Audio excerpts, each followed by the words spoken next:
Today we'll be doing a review of the LG QNED99 8K Mini LED TV. We'll be evaluating it on our standardized test bench to see how it performs and if you should buy it. We bought and tested the 65-inch model, and we expect the other sizes to perform similarly overall, but there are a couple of small differences we'll mention at the relevant point of this review. This TV is LG's flagship model of 2021 and the successor to their Nano 99 from last year. Let's start with the design. The stand is almost as wide as the TV and lifts the screen up about 3 inches, so there's a bit of space to put a low-profile soundbar in front. The inputs are located on the left-hand side, and the 4 HDMI 2.1 ports allow you to play high-resolution 8K signals from an HDMI 2.1 device. One of the ports also supports eARC, or an enhanced audio return channel, that you can connect to your receiver or soundbar to play sound from the TV through your external speakers. The back of the TV fits the VESA mount standard, so you can wall mount it for a cleaner look. The 65-inch model we bought has a standard VESA mounting, but the larger sizes have the option of purchasing an LG Slim wall mount for a closer fit to your wall. The build quality of the TV is excellent, and it feels very sturdy. It's mostly made of metal, so it does stand out a bit more than most TVs. Now, a common question people ask us is if they should get an 8K TV when there's so little 8K content. There's basically 2 possible advantages to an 8K model.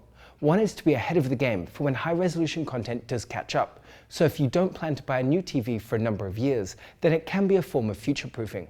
It's probably not the best option overall though, as by the time the content catches up, the price of 8K TVs will likely be much lower. Unlike many other 8K TVs though, it's good to note that this one can really display a sharp 8K signal without issues with contrast modulation. The other reason you might be considering an 8K TV is to enhance your experience watching lower resolution content if the upscaling is effective at adding details. Now, manufacturers do advertise AI upscaling to improve the source quality, and this TV is no exception. It's probably good to be skeptical though. A bit like motion interpolation, it's adding details that aren't in the source footage. This might result in some artifacts. In our testing, we didn't really find it to be better than native 4K content, and purists might find it worse. Now on to our test results, and we'll start with the contrast. A high contrast ratio results in deep dark scenes, which is good if you want to watch movies in a dark room, like a home theater environment. Unfortunately, there's some bad news here. This TV has an IPS type panel, which typically results in low contrast ratios. In this case though, it's even worse, which is unfortunately pretty typical of 8K TVs that tend to have worse contrast. This means that blooming is really noticeable when watching in the dark. Local dimming is a feature to further improve dark scenes by dimming certain areas of the backlight for a better movie watching experience. This TV has a mini LED backlight, which basically means it has very granular control over the backlight for a better local dimming performance with about 1200 zones. Unfortunately, it doesn't really make up for the lack of contrast though, as it crushes small dark scene details. So if it's not very good in a dark room, how about for a room with a lot of light? In this case, a high peak brightness is important to overcome glare. The QNED99 is great overall, but not really as bright as we'd expect from an 8K model or LG's flagship LCD. It should still be a good result for a bright room, but it's not as bright as competing 4K models. Again, this isn't too surprising though, as 8K TVs have a lower area of pixels relative to the screen size. This is a huge simplification, but light is transmitted through the red, green, and blue subpixels. These each require some electronic infrastructure which block light, and due to the higher number of pixels, the amount of light that's blocked by these extra components is higher. Now, it's also important for a bright room to have good reflection handling. You can see that this TV handles reflections very well and does reduce their overall intensity quite a bit. It's not the best for a bright room, but still good overall. If you've got a wide seating arrangement or like to watch TV with family and friends, then good viewing angles help to ensure no one's left with washed out colors or crushed details. This TV is decent and about typical for one with an IPS type panel. It should be fine for watching with a large group or from a couch that's off to the side. An overall uniform screen brightness and color is important when watching sports or playing video games to avoid the appearance of clouding known as the dirty screen effect. This does vary between units, but we expect the QNED99 we bought to be representative of other units. It's pretty mediocre overall, with some noticeable dirty screen effect near the middle that might be distracting for some when watching sports. Now, if you're after good colors, then you might be interested in a TV with a wide color gamut. In the case of the QNED99, the TV can display deep saturated colors, which is great for those who like an image with extra saturation or for watching high dynamic range content on streaming services.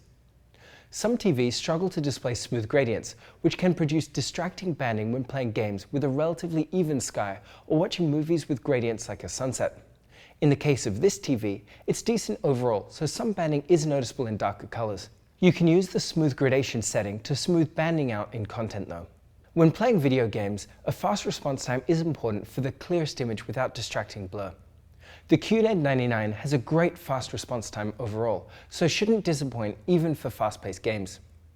Now, for a responsive feel when playing video games, a low input lag is really important. This TV has an excellent input lag and is even better for 120Hz signals like from a new console. Just make sure you use the game mode. Speaking of gaming and new consoles, this TV supports all of the common signals up to 4K and 120Hz, which is excellent for a responsive experience with the new Xbox or PS5. It doesn't support variable refresh rates though, which is otherwise useful for a smooth and tear-free gaming experience.